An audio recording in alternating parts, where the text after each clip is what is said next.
Hey everybody, welcome to the OK Guard Show.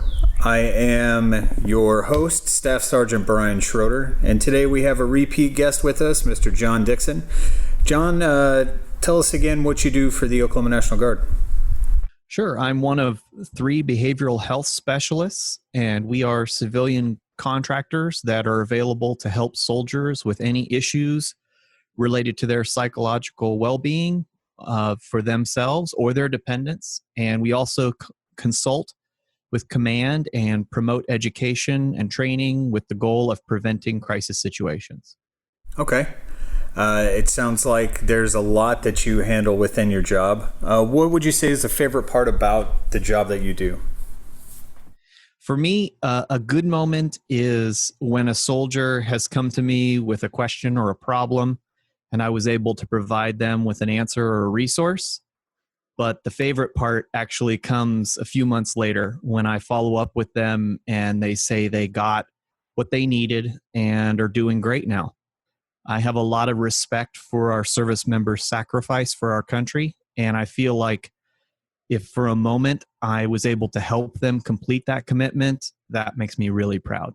That's awesome. The job of a soldier it's very detailed and in-depth at times and can put people in situations they never thought that they could be in. And because of that, a team of resources is definitely needed. And what you and your office provide is definitely a huge benefit to all Guard members as well as their families, because it's not just the person that wears the uniform, it's who that person goes home to as well that bears that sacrifice. So yeah, personally, thank you very much for what you do. It's a very important resource. And today we're going to pick your brain again and kind of help us navigate some of these new challenges that we're faced with since February when COVID-19 hit. So since the outbreak of COVID-19, there have been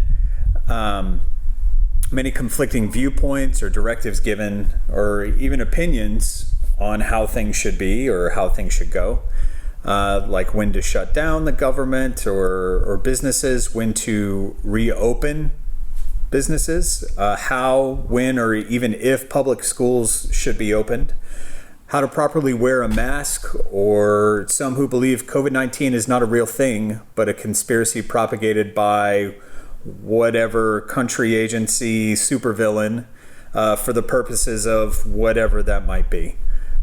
So we're all very familiar with COVID-19, whether we personally recognize it or not, no matter what our opinions are of wearing masks. But we're all having to struggle with this COVID-19 bubble that we're living in. So talk to me about COVID fatigue. What is COVID fatigue? Well, this was a bit of a new term for me, but something that I think I'm familiar with, and probably most people are, that sensation of fatigue over what's been going on. In my understanding, the term COVID fatigue is kind of a new name for a condition that's been around for a long time. So I'd like to approach it from a model people may be more familiar with. So when a natural disaster strikes, there are usually stages of stress that impact our community. Here in Oklahoma, we're real familiar with like what happens after a tornado rips through a community. Yes.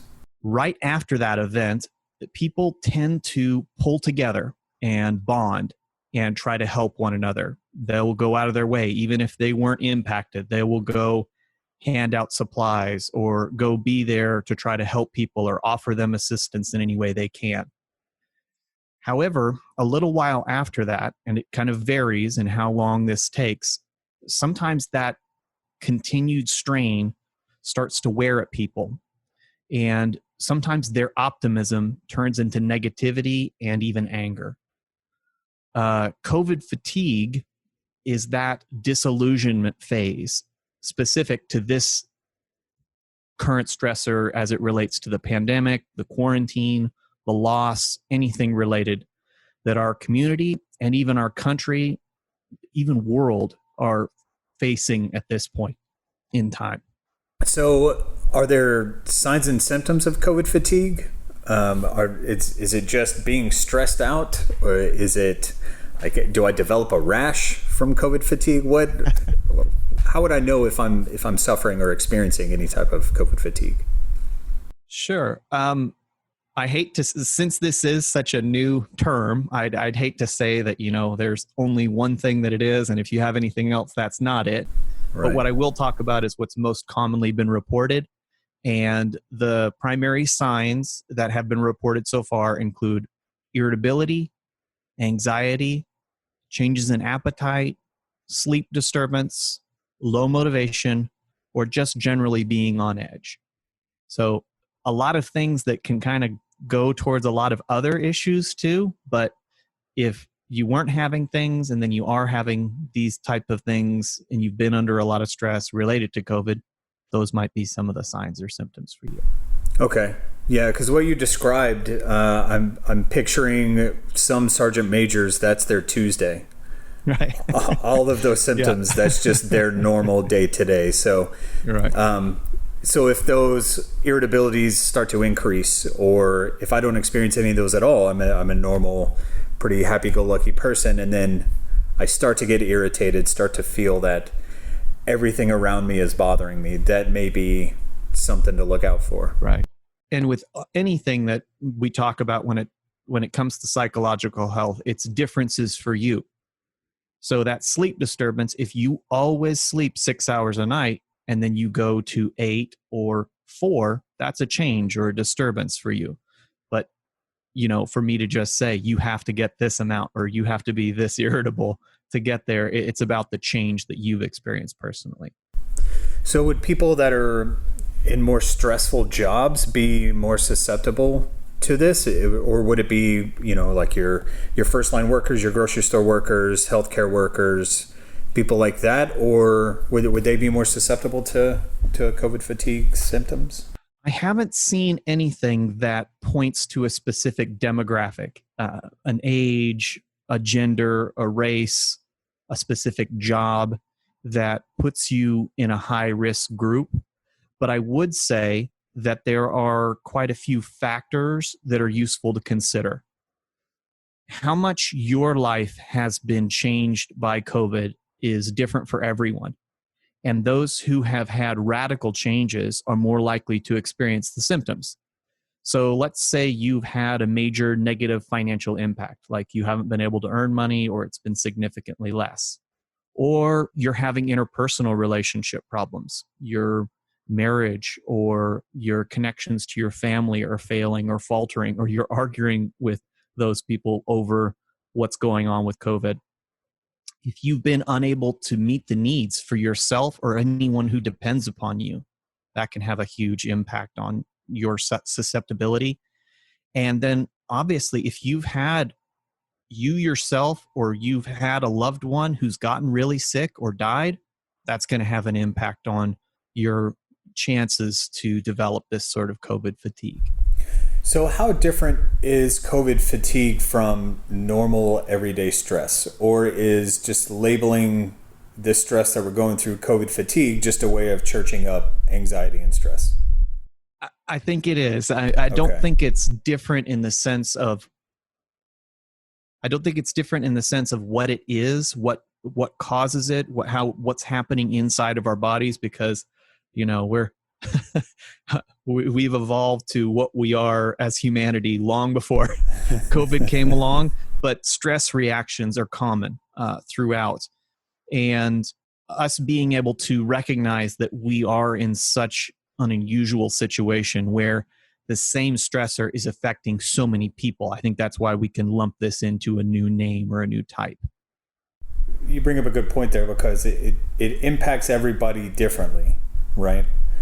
But it's similar, you could say, to like road rage. Nobody likes sitting in traffic. People get really stressed out in traffic. Some people can turn on music or just zone it out or whatever it is. But everybody's going to handle that situation differently. Right. But this is kind of the same thing, where it impacts everybody. Mm-hmm. Whether you want it to or not, you can just walk everywhere you go and completely avoid traffic. But you really can't avoid the repercussions of COVID-19 when you go out into public. Yeah. So it's being able to cope with with that stress that may be coming, or maybe you don't know that it's coming. Can I have COVID fatigue or have any type of stress-related symptoms without even knowing that's really bothering me or what's bothering me? It might be possible. Self-awareness is recognizing or taking the time to look at our own feelings, motivations, and desires. So if we take a moment to check in and think about where we are right now and how we were 6 months ago, it's likely that you might be able to notice whether or not you're having COVID fatigue. Okay. And then if even with that, you kind of still are like, I'm not really certain, I'm not really seeing it, is the best thing to do is to ask a loved one, somebody who knows you well and is willing to be honest with you, and maybe who is perceptive. I mean, I think most of us who have a spouse probably recognize that person will notice a big change in us over 6 months. It might let us know without us having to ask. They might have already told you something's different about you. But a parent, a sibling, somebody else, a close friend, and ask them, hey, these are the signs or symptoms. Have you noticed this being different from me since this thing started?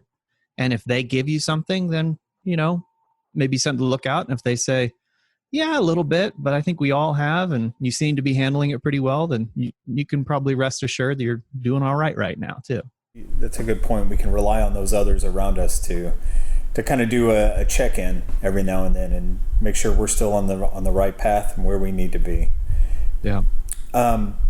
So if I feel some of these stressors or pressures from outside sources bearing down on me, and that starts to stress me out, can that COVID fatigue infect other people? Can I spread my COVID fatigue to someone else? Well, thankfully, COVID fatigue isn't nearly as contagious as the virus. Okay. But I think if you're around people who are stressed out all the time and who aren't managing that stress well, that could lead you to have increased stress. I mean, that's just kind of, I think there's an adage about maintaining good company versus bad company, kind of how that influences you. Right. I think that kind of applies a little bit here. However, the good news, once again, is positive influences work just the same. So if you can identify some people who maybe still have stress in their life, but they seem to be managing it well, being around them, asking them what they're doing, and following their examples could decrease and cure your COVID fatigue. So, or inoculate you. Right. That's almost like a pre-vaccine, if you will. Right, exactly. I want to throw these words out there to, just for fatigue only. We don't have just fatigue. the COVID vaccine yet. No. For the fatigue. If so, I don't think we would be sitting here having this podcast conversation. Probably not. So, just as my negative attitude can spread and potentially infect somebody with a negative attitude, somebody else's positive attitude, or if I put off a positive attitude, that can also be infectious. Right. That is really good to know, and especially if you're asking those others around you, doing those check-ins, hey, how am I doing with all of this? I feel like I'm getting stressed out. Or, hey, I really liked what you did when I saw you getting stressed out. I'm going to start applying that to my life. That lets people know, hey, you're doing positive things. You're doing great things. Or, hey, maybe you should stop and check in on this and make sure that you're doing the right thing. So a lot of stress can come from just the rejection of a belief. If my favorite sports team doesn't make it to the playoffs, I can get really stressed out because I'm still in shock that they lost that game. Sports ball. I don't speak sports. So, but that does create stress in a super fan. Yeah. That is going to ride with him for a while, and they may have and harbor bitter feelings towards those other teams, especially the team that maybe beat his or her favorite team. So let's kind of shift gears a little bit and talk about cognitive dissonance. What is cognitive dissonance? and kind of talk me through a definition of it and give me an example of cognitive dissonance, if you can. Sure. Please. So cognitive dissonance is just a big fancy word for something that we all do and are pretty familiar with. It occurs whenever a person has two or more contradictory beliefs, values, or thoughts about the same subject. So, given that during the course of this pandemic, we all have been advised to respond differently over this past 6 months. So for a while, they told us to do this, and then they told us to do that. And then they said we couldn't do this, and they said, you do need to be doing that. Mm-hmm. In addition, there have been a litany of conspiracy theories circulating, especially through things like social media. Mm-hmm. And it's really no surprise that now, 6 months in, if you ask the average Joe or Jane, what about COVID? You can hear a lot of different things about their thoughts and what they've heard that could have been something that was seemingly accurate at the time, but has changed since.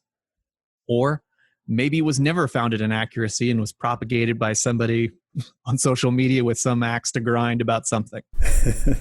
So they might have multiple pieces of information, and some of those pieces of information might even contradict each other, but they are thoughts and beliefs that that person has in their head. We've also struggled with different guidance from different levels in our life. So the federal government might have told us this is what's going on, or this is what we need to do. Our state governments might have told us something different. Your local, your township, your city may have said something different. Mm-hmm. Your significant other who makes a lot of important decisions in your life may have said something different. Your employer may have had different guidances for what you did or didn't need to do. And when you got all these different points of information funneling into the same person, that's where that cognitive dissonance starts happening. Okay. So as humans, once we have accepted a fact and we believe this is what's true, like our sports example, the Oklahoma City Thunder are the greatest basketball team. Yes. If this is my belief and then they get beat, I will try to often come up with excuses for why they still are the best and happen to lose that game. Like the refs screwed us, right. Or, so-and-so was out sick. And if that hadn't happened, we would have won. Something along those lines. Right. Because I want to maintain my belief, even though I have evidence that the Oklahoma City Thunder weren't the best team this year. Once we do that, once we have a belief, and especially if we have publicly acknowledged it, we have said, this is true, whatever. When that contradictory evidence comes in and that new information comes in, we often kind of reject it or push back against it. We question that new evidence. Like, where did that come from? I don't know if I trust it. Is that reliable information? Right. So I say all this to come back to give you a very old example. So around 500 BC, Pythagoras suggested that the world was round, and that was validated by Aristotle a few centuries later. And now we've had 2 millennia of scientific consensus, yet you can still find a large number of social media groups who are perpetuating the flat earth myth. Yes. And I apologize if there's any flat earthers listening, but that's not true. No. Science is always discovering and modifying itself to provide a better understanding of the world. And that applies to this whole COVID situation that we've been dealing with. It's a novel virus. It's a new thing. So they're figuring it out as they go. And sometimes they figure something out and then they find out, you know what, that wasn't exactly right. We were kind of on the right track, but it's actually this. Mm-hmm. Unfortunately, we as people have a lot harder time adapting and changing the way we think rather than science. So all of that comes around to how cognitive dissonance impacts and leads to more COVID fatigue. So as an example, if I'm constantly to bring up what you said before, from leadership at the national level, state level, local level, spousal level, if I'm hearing all different kinds of things on how to react to the coronavirus, that in itself is exhausting me. It's bringing on that COVID fatigue. But it also makes it harder to understand what is really what I should be focusing on. What is the truth? What is fact, right? Because then that takes going in and doing the research and finding your sources that are reputable. But then again, with the internet, all sources can be deemed reputable. Right. So again, you're kind of stuck in this thing of having to be right. So how much does pride contribute to cognitive dissonance? Is it just a simple fact that we as human beings value our personal opinions so much that we choose to not see the opinions of others, or we just plain and simple don't want to be wrong? A little of both. Okay. I think we just have a harder time accepting being wrong because we place too big an emphasis on it. We place too big an emphasis on overall, like wanting to be right overall. And if I ever change my opinion about something, that means I must have been wrong at some point in the past. Right. Versus seeking out truth for recognizing that I know right now the things that I think I know without certainty, without any question in my life, in my mind, that probably 5 years and 10 years from now, a few of those are going to be challenged and probably be totally changed. Yes. And if I stay locked in with, well, I have to be right now, rather than saying I'm going to be continually seeking out the truth and looking to be more right than I am, but I'll never be all the way right. I think that's a better way of focusing it and pushing away from like pride or locking in on a single idea and having to defend it even when we have those questions in ourselves. Right. So it's good to leave yourself with a little bit of cushion. Absolutely. in your opinions of things, knowing that they will change. And like you said, even in the scientific community, something that is proven to be scientific fact can change and evolve over time with technology advancing, with just more people researching that one thing that a lot of people weren't giving attention to beforehand. Well, and I think that even those people who might be considered experts, they definitely have more background in these specific areas than I do, but I avoid becoming an expert. I don't want to be the COVID fatigue expert, but I'm willing to say this is where we're at right now, and this is what we understand right now, and we're going to keep learning. So it's just a better approach, probably. This cognitive dissonance idea, it's very interesting because it carries over from COVID. It's the sports thing. I honestly think it's the reason why ties are not accepted in any type of American sport. Right. Because there has to be a winner and there has to be a loser. You have to be on the red team or you must be on the blue team. Right. If you're not on the red team. And I feel like taking others into consideration is just the first step in acknowledging that. And then the second step would be acknowledging that you are a fallible person and it's okay to be wrong. Yeah. It is. And it's okay to admit to be wrong, and it actually makes you a bigger person. Right. It's also a lot easier if you recognize that fallibility, because trying to be infallible, I haven't met the person who's been successful at that. It's a lot of work. Yeah, I think there's a reason why. But trying to maintain a lot of being right in every situation that we have can create a lot of stress in our lives. Just for the sake of being right, just for the sake of your own personal pride. So let's talk about stress for a little bit. What does a normal amount of stress in a person's life look like? Does that vary from person to person? How can I identify my stress thresholds? My peaks and my valleys, so I can recognize when they do begin to peak in the future. So you're absolutely right. What a normal, acceptable amount of stress is varies for every person, and how comfortable they are and successful they are with that level of stress. Some people seem to strive in the high stress environments, like the you said the first sergeants earlier, Yes. on Tuesdays or whatever it is. And then other people really avoid stressful environments at all costs. That's a number one priority for them when they decide what careers, what relationships to pursue. They want low stress environments because that's what suits them best. Mm-hmm. Looking to your own recent past usually provides a good measure for what you can manage, or the situations where you found yourself overwhelmed.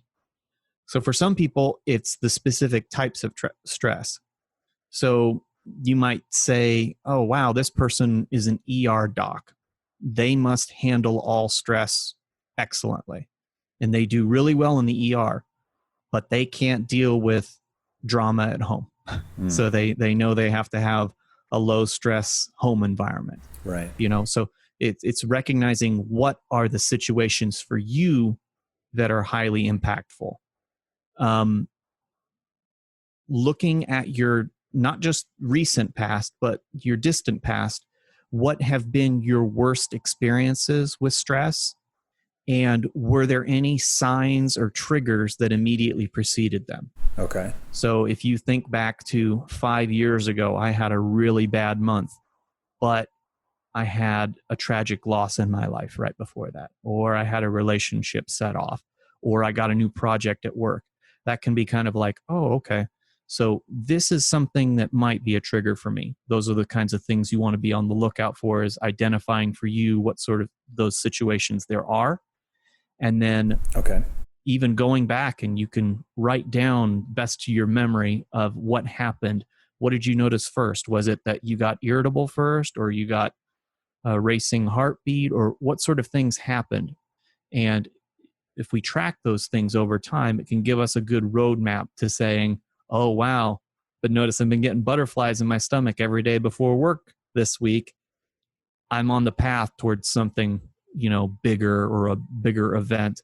So I need to do something different than what I ended up in that bad situation last time. Okay. Because the biggest thing about it is, let's catch things in the early stages before they get to a crisis. Right. The small little things that are pecking on you before you end up in a full stress coma.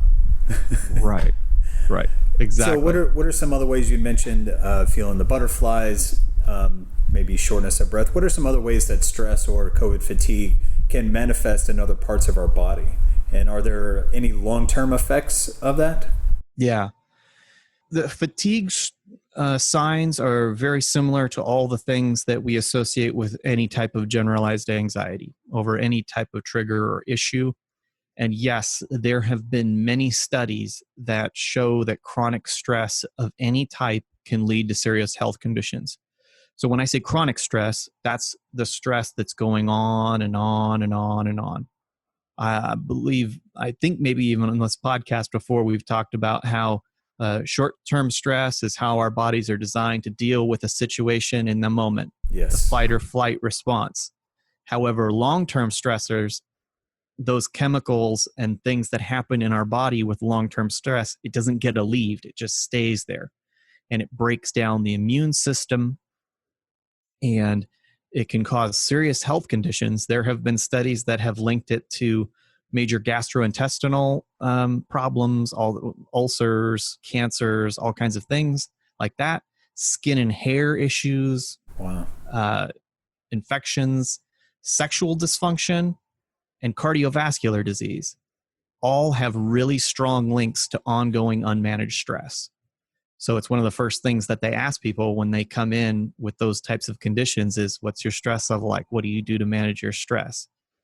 And any of those issues that I just mentioned are significant enough for me to avoid living in a constant state of disillusionment and long-term stress, and say, okay, it's okay to be stressed out for a day or a couple of days, but if we're talking about a week, or you're talking about 6 months now that you've been sitting in this, we need to do something different to manage that stress. Otherwise, your body's going to shut down. Something's going to give.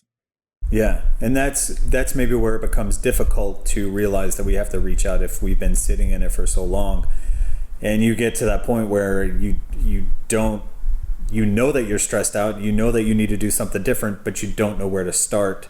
Right. But that's also where that cognitive dissonance can come in too, right? Where you say, well, I'll just ignore it a little bit longer. I've made it this far and everything will be fine. Right. But in reality, it's just making your situation so much worse. Because you have that contrasting belief. You have the belief, I'm a healthy, well-functioning adult. However, I have all these signs that that's not the truth right now. And what am I going to believe? Am I going to believe the story that I've always had about myself, or look at this evidence that's presented before me?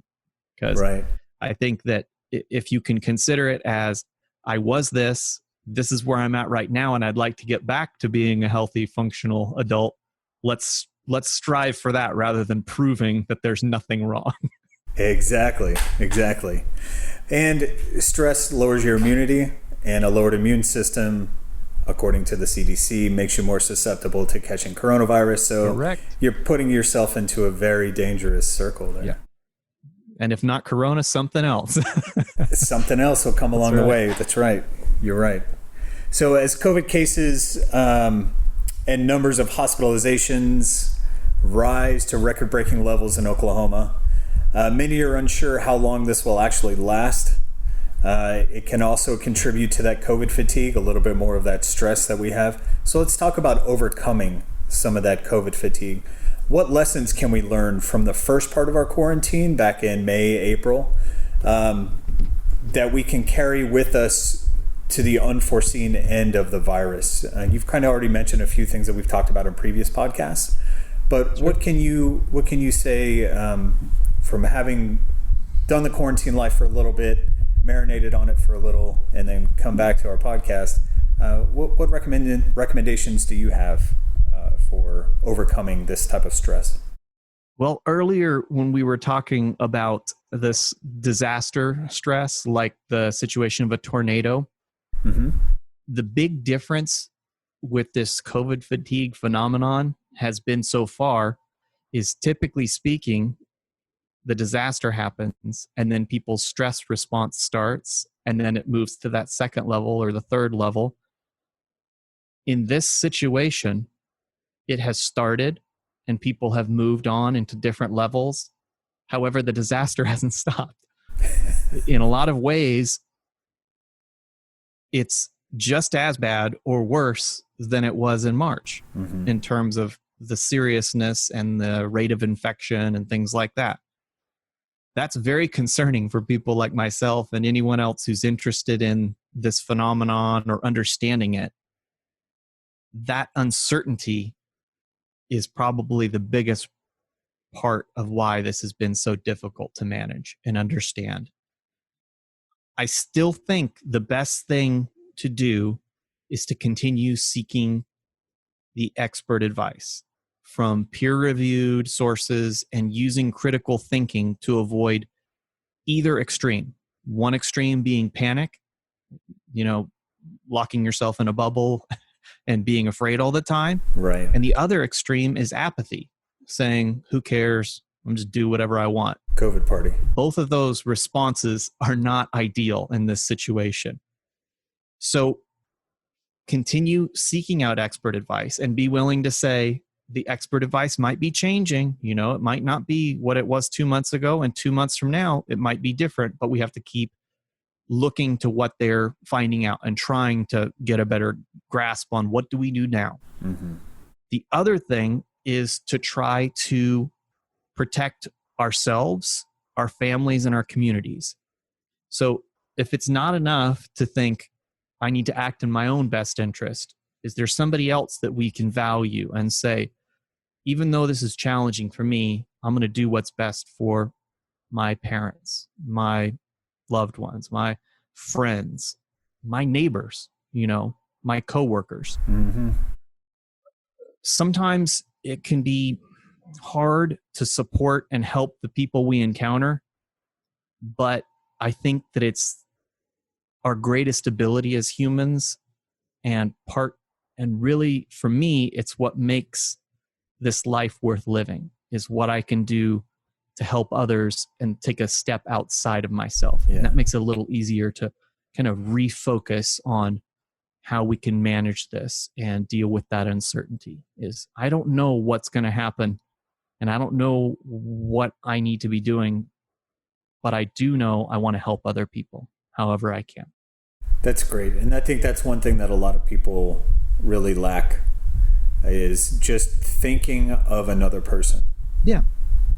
It's not, making meals for every single person on your block. It's not, it's very simple, basic things. People wear the mask because they don't know if they're infected. You can be asymptomatic and be walking around, but you wear it so that if that is the case, you're not giving it to someone else. Right? If people treated this the same way that they treat stopping at a 4-way stop sign, man, I feel like this would be incredible because nobody wants to go. Everybody is offering their turn to the next person. Even if 2 or 3 other people come up to the stop, no, go ahead. I've been sitting here for a minute. You go on. Yeah. It's your turn. People took that attitude towards even just a basic illness. Even if it's nothing, it's just showing you care enough about the person next to you that you're going to do what you can personally to prevent them from getting sick. And sometimes you don't even have to do anything. It's just the offer means so much to people. Like, is there anything I can do to help? Whenever we get focused on the things that are challenging and are hard for us, that takes us to a more negative place than me saying, what can I help with? What do people need right now? And if that focal shift changes a little bit, I think all of it gets a little easier to deal with. And then hopefully, if you're paying it forward, someone's going to look out for you too. And it's a better feeling inside that you get from helping someone else than harboring negative feelings towards someone else. Yeah. It's just plain and simple. It's that easy.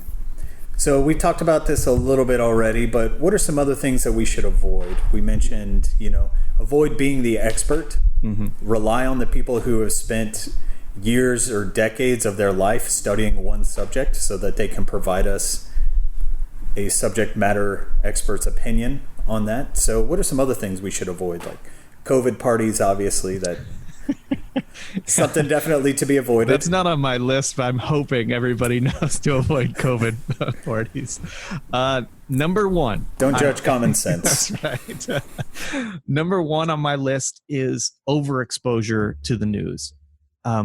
Giving yourself a break and cutting back and limiting yourself to the most reliable sources. So I think the way that our news cycle works, sometimes it's prone towards crisis. It's prone towards the worst case scenario. I don't think you want to be uninformed, but I do think there's something to, I'm going to spend 15 minutes or 30 minutes looking into this. I'm not going to just sit and let this run on repeat over and over again and get all the disaster scenarios. Number two is to stop being so hard on ourselves. That idea that you always have to be right. This is tough. It's okay to feel overwhelmed and feel like you need to vent or blow off steam. Now, when I say vent or blow off steam, I'm talking about in a healthy way. So asking somebody, hey, can I just tell you about everything I'm thinking about right now? And if they give you permission, then you can let off steam. Doesn't mean you walk up unsolicited at the grocery store and just lay into somebody about everything that's ticking you off about COVID. Start ripping masks off of a display in a Target. No need for any of that. Okay. Number three is avoid engaging in any social media debate, because no matter what you think, there is somebody online who will argue and infuriate you to no end. And that's just a waste of your limited time and energy. So if there's somebody of value in your life, have a conversation with them, exchange emails or whatever, say what you need to say, explain what you need to, and stop there. Yes. And number four is don't allow your thoughts to spiral out of control. Identify positive things you can focus on rather than dwelling on the negative fears and worries that you have. And identify the people in your life who you can go to who help pull you out of excess worry, who maybe talk about gratefulness, what sort of positive things, what sort of things in the future that you can be excited or hopeful for. There's a study I read about that took social media platforms and it took a person's phone and said, okay, of all of the apps on your phone, I want you to identify all the ones that make you happy. So those are ones like weather, your calendar, games, things like that. The ones that make you feel angry or negative feelings, social media, YouTube, even some games, of course, were in that category, but it was primarily social media. But we can't help but stare at that car wreck and continue to scroll and look at more car wrecks. Because for some reason, being miserable in that little bit of time is more enjoyable than actually being happy. I don't quite understand how that works or why it works that way, but you bring up a good point in that. And a lot of people, the internet trolls that you were talking about, the people that will just go after you all day, they get enjoyment out of that. Correct. They love being whatever devil's advocate it is for whatever argument that's being done. So you're not going to win. You are not going to win. So please don't engage in those, because it really is a waste of everyone's time. So if I do feel that stress starting to compound on me, and when we had you on the first time, I believe we were talking about thought creep and how, sitting and letting those negative thoughts develop and fester into something more than they should be. When we feel a lot of that pressure coming on, what are some things we can do to calm ourselves or pull ourselves out of that COVID fatigue rut that we're falling into? Sure. So we talked already about using your past experience to solve your current problems. So if you already know some of your best coping skills that have worked in other situations, feel free to try to apply them to this situation. That's always what I say. It's like, you know yourself better than I know you. So if you know what works, try those things first in any type of dealing with a stressful or traumatic situation. If you don't have any or can't think of any or need some new ones to try because those ones didn't work, I'll give you 4 of these also. Awesome. Number 1, it's always exercise. Your usual exercise routine or what you typically do may not be available. Like I used to go to a gym all the time, and that hasn't been an option for me. Right. My wife participated in a running group, and that hasn't been available for her. But anything that is exercise can help.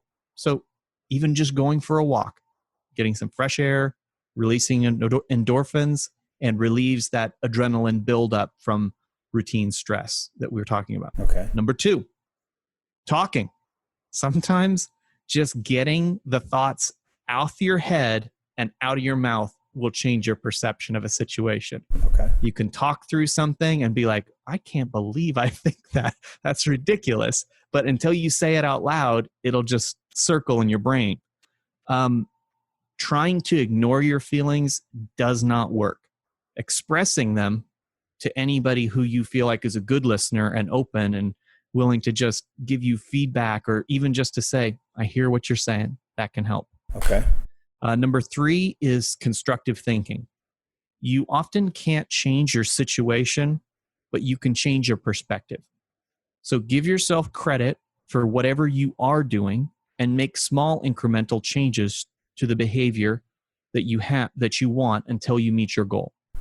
So if you say, I'm not managing this very well, give yourself, well, this is where I'd like to be in a month, and say, what can I do first? Oh, I can go on a walk. I can make a call, do one of these things each day for 5 minutes. And then if you're successful there, change it to 10, work your way up towards it and keep praising yourself for your successes and avoiding the thoughts about maybe where you've fallen short. And number 4, it's mindfulness. Taking a breath, think about the moment you're in right now, let go of the mistakes of the past or concerns about the future. Tools like gratefulness, meditation, prayer, or anything that helps you relax your mind and body can make a huge difference. All of this stuff, oftentimes we get so focused on what has happened, how we've been wronged, what is going to happen tomorrow. how much we're upset about it, that if we just focus on our breathing and say to yourself, I'm alive, I'm here right now, and staying in that moment can give you a sense of peace that really makes all of this much easier to deal with. That's great. Some really great advice. And the mindfulness is one of the most difficult things to do, but also the most powerful in my experiences.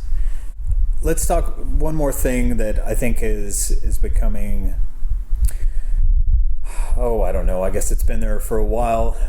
Just depends on how often you read the news or watch the news to see if it's something that's trending more often. But let's talk about, we already did a little bit, let's talk about people who maybe have a conflicting view of this COVID thing that you do, and how do you handle those people?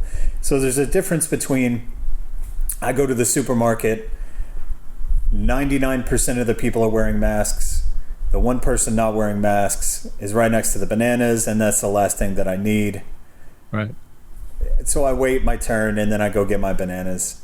Or I could just go up to them and say some things. Right.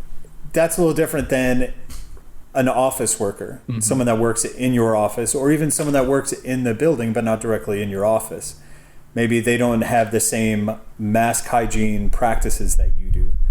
So what are some good ways you can address those people or handle those types of situations when you can tell that, okay, I'm feeling the stress come on, I'm feeling that tingle, I'm feeling my palms getting sweaty, I'm feeling this anger build up, I can feel my face turning red, and I know it's all because of that one individual and this interaction that I'm about to have with that individual. And go. What do you do? Well, you have asked the $1 million question. And if anyone is listening, has the answer, please contact me, because I would love to know that too. I have never had a lot of success changing the behaviors of others, but I do try to share information and show kindness wherever possible. If someone you have a connection to is struggling with COVID fatigue or engaging in behaviors that are problematic for your level of fatigue, you can encourage them, right? Ask them with that kindness and hope for the best. When they complain about the various reasons why, what they've lost or why they don't want to do certain things, maybe changing the focus of the conversation onto the reason that we're doing all these things to lower risk and making sacrifices is in order for us all to get back to work, school, travel, recreation, all the things that we want, because that's important to us all. So validating the frustration that they have while saying that's the reason for why we need to do the things that are being recommended by health guidelines, health officials are telling us. If it's maybe a young person, some young people have said that they are not really concerned about getting sick because it doesn't seem to be impacting their livelihood as much. Maybe reminding them as simple as like, man, if you would have told me that washing my hands and wearing a mask and keeping a little social distance could save the life of, my parents or my grandparents or someone else who had some sort of a health issue or risk, I would think that would be pretty cool. I could feel like a superhero with very little effort on my behalf. Yeah. And then the last thing I would say is, even though we can't control others, we can be good examples, right? Do the things that you need to do all the time, whether or not you think people are looking, because people are looking. Yes. And try not to let those irritating actions of others be what you're focusing on. So you just mentioned you were at the grocery store and that person wasn't doing what they needed to next to the bananas. Instead of going back and saying, I can't believe that person, coming back and thinking, wow, 99% of the people at the grocery store were wearing masks. That is really awesome. Yeah. You know, is what are we going to spend our time focused on? The little frustration or that person? Are we going to let them control the narrative and how we view our situation? Or are we going to say, what's the positive side here? Great advice. Great advice, because you really can't change somebody's mind. If nobody is going to change your mind, how do you feel like you talking to somebody is going to change their mind? Yeah.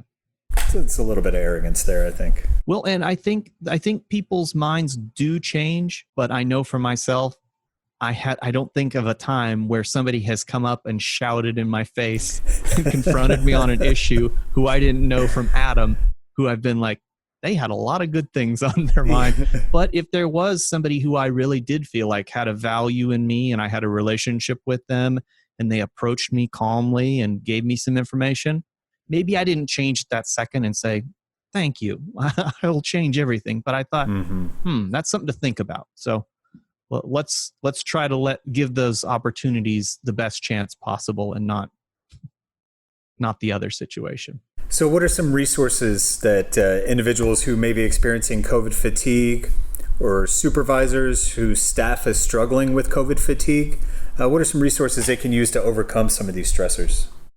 Sure. So I'll talk about 3 levels of kind of intervention. First one is if somebody is struggling with these issues and looking for help, the first thing I do is suggest that they seek out a friend or family member, somebody who knows you, who cares about you, and ask them just to engage in a conversation. Maybe have a sounding board, get some of those ideas out there. That might be enough. If that's not enough, then we move on to the second level. So maybe using some type of a tool that's been put together by experts in the field of stress management. There's a few apps that I would direct people towards. One is called Mindfulness Coach. It's developed by the VA and is available on all the major platforms for free. Okay. It's a self-guided audio trainer that can assist you in some of those coping skills that we talked about when it was mindfulness. If that's not enough, then we move on to the third level, which is seeking out some type of professional assistance. There are times when something goes wrong at my house where, asking giving my dad a call and asking him how to fix it or watching a YouTube tutorial is enough. And if that's enough, great. But sometimes I got to call out a plumber or an electrician because the situation has gone beyond what I can figure out. If you're having that when it comes to stress, seek out an expert. If you're a part of the National Guard and here in Oklahoma, that's what my job is. So identifying specific issues and then recommending someone who can help with that. So you could contact me. Using the National Guard website is a way to, or the application is a way to request my help or other people who do what I do here.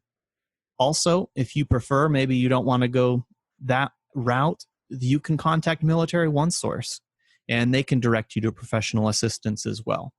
Okay. Either way, is my motto is, if you're not getting the results you want, then you got to do something different. So try a level of intervention, try the next level, and keep going. Don't stop looking for a solution. The solution's out there. All right. Well, John, thank you so much for coming back on our show and explaining, kind of laying out what COVID fatigue is and some different ways that we can recognize that stress and ways that we can help each other and ourselves overcome that stress that's either COVID related or non-COVID related. But hopefully our listening audience can take some good beneficial information from this and apply it to their lives. John, is there anything else you'd like to add? Thank you. It's wonderful to be here. Thanks for listening. If you have questions, please let me know. I'm glad to provide more specific information. All right. John, thanks again. And we look forward to having you on the show here real soon. Thank you.